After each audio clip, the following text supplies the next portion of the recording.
BNP নেতা ইশরাক হোসেন শপথ নিতে পারবেন কিনা সে বিষয়ে হাইকোর্টের আদেশ আগামীকাল। তাকে ঢাকা দক্ষিণ সিটি কর্পোরেশনের মেয়র ঘোষণা করে নির্বাচন কমিশনের গেজেটের কার্যক্রম স্থগিত চেয়ে করা রিটের ওপর বৃহস্পতিবার সকালে আদেশের জন্য দিন রেখেছেন হাইকোর্ট।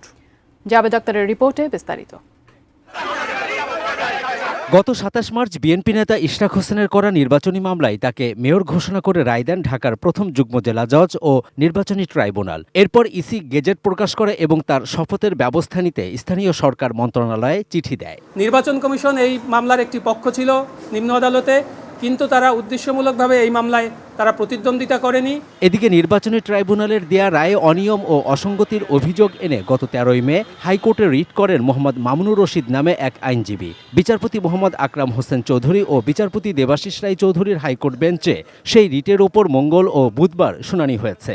শুনানিতে রিটকারীর আইনজীবী মোহাম্মদ হোসেন ইশরাক হোসেনের করা মামলার বিভিন্ন ভুল ও নির্বাচনী ট্রাইব্যুনালের রায়ের অসঙ্গতি তুলে ধরেন। জনাব ইশরাক হোসেন যে স্বাক্ষর করেছিলেন তার আর্জিতে, সেই স্বাক্ষরের সাথে কমিশনের স্বাক্ষর সেটার সাথে অমিল রয়েছে। সাক্ষীদের তালিকা দেওয়া হয়েছিল, তারা কেউই সাক্ষী হিসাবে ট্রাইব্যুনালে হাজির হননি। ট্রাইব্যুনাল যে রায় দিয়েছেন সেই রায়েও আইনের ভুল কোটেশন উল্লেখ আছে। ইশরাকের পক্ষে শুনানি করতে গিয়ে ব্যারিস্টার AM মাহবুব উদ্দিন খোকন ও ব্যারিস্টার কাইসার কামাল আদালতকে বলেন, রিটকারীর কোনো এখতিয়ার নেই এই রিট করার। লিলি হালাল বিউটি সোপ, BSTI কর্তৃক সনদপ্রাপ্ত দেশের প্রথম হালাল বিউটি সোপ, দীপ্তিময় উজ্জ্বল ত্বকের জন্য। আগামী ২৬ তারিখ, ২৬ শপথ লাস্ট ডেট। এখানে সে কোনো ক্ষতিগ্রস্ত মানুষ নয়, ক্ষতিগ্রস্ত একটা লোক হইতে পারে, সেটা হলো ব্যারিস্টার সদ্দুল তাপস। উনি এসে মামলা করতে পারতেন, উনি আসেন নাই, এরা ছদ্মবেশে তাপসের মামলাটা করছে।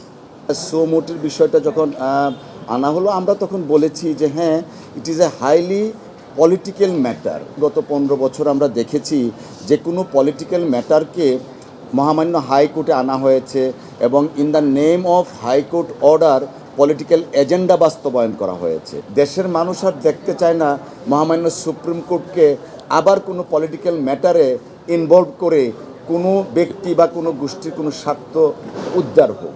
আমরা প্রত্যাশা করছি যে অ্যাপ্লিকেশনটা আনা হয়েছে পারপাসলি, ইন্টেনশনালি, সেই অ্যাপ্লিকেশনটা সামারিলি রিজেক্ট হবে। তবে রিটটি খারিজ হবে কিনা তা জানা যাবে বৃহস্পতিবার সকালে। ইশরাক হোসেনকে ঢাকা দক্ষিণ সিটি কর্পোরেশনের মেয়র হিসেবে শপথ পড়ানোর দাবিতে গত কয়েকদিন ধরেই আন্দোলন করছেন তার সমর্থকরা। Javed Akhtar, ATN news, Dhaka.